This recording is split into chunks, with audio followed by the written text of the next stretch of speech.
प्रश्न है, श्री कृष्ण अपने वंश का विनाश क्यों नहीं रोक पाए थे? इससे संबंधित दो कथाएं हैं। पहली कथा के अनुसार एक दिन अहंकार के वश में आकर कुछ यदुवंशी बालकों ने दुर्वासा ऋषि का अपमान कर दिया। इस पर दुर्वासा ऋषि ने शाप दे दिया कि यादव वंश का नाश हो जाए।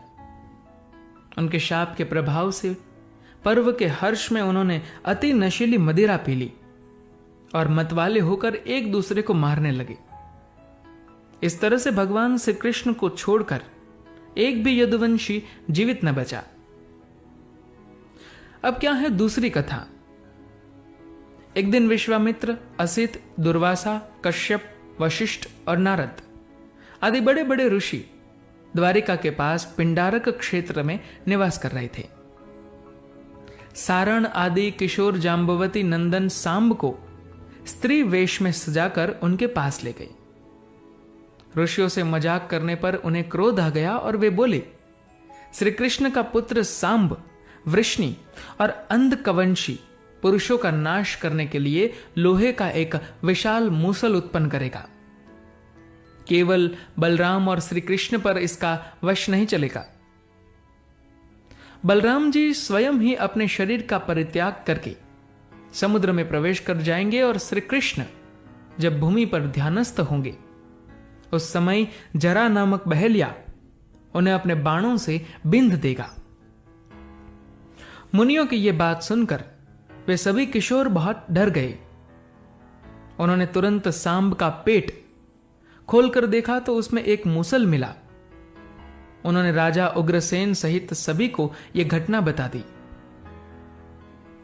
उन्होंने उस मूसल का चूरा चूरा कर डाला तथा उस चूरे व लोहे के छोटे टुकड़े को समुद्र में फेंकवा दिया, जिससे कि ऋषियों की भविष्यवाणी सही न हो।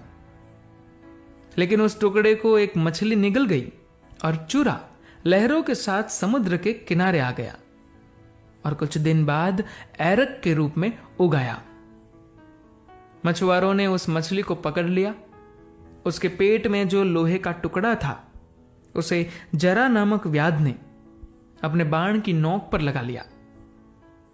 मुनियों के शाप की बात श्री कृष्ण को भी बताई गई थी। उन्होंने कहा कि ऋषियों की यह बात अवश्य सच होगी। एकाएक उन्हें गांधारी के शाप की बात याद आ गई। वृष्णवंशियों को दो शाप, एक गांधारी का और दूसरा ऋषियों का। श्री कृष्ण सब कुछ जानते थे, लेकिन शाप पलटने में उनकी रुचि नहीं थी। उस समय 36वां वर्ष चल रहा था। उन्होंने यदुवंशियों को तीर्थ यात्रा पर चलने की आज्ञा दी। वे सभी प्रभास में उत्सव के लिए इकट्ठे हुए और किसी बात पर आपस में झगड़ने लगे। झगड़ा इतना बड़ा कि वे वहां उग आई घास को उखाड़कर उसी से एक दूसरे को मारने लगे। हाथ में आते ही वह घास एक विशाल मूसल का रूप धारण कर लेती। उसी एर का घास से यदुवंशियों का नाश हो गया। इस घटना के बाद बलराम जी ने समुद्र में जाकर जल समाधि ले ली। भगवान श्री कृष्ण महाप्रयाण कर स्वधाम चले जाने के विचार से सोमनाथ के पास वन में एक पीपल के वृक्ष के नीचे बैठकर ध्यानस्थ हो गए। जरा नामक एक बहेलिये ने भूलवश उन्हें हिरन समझकर विषयुक्त बाण चला दिया, जो उनके पैर के तलुवे में जाकर लगा और भगवान श्री कृष्ण स्वधाम को पधार गए।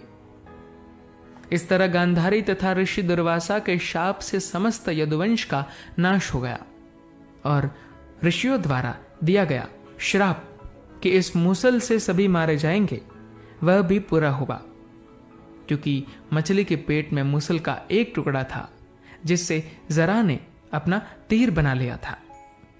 धन्यवाद।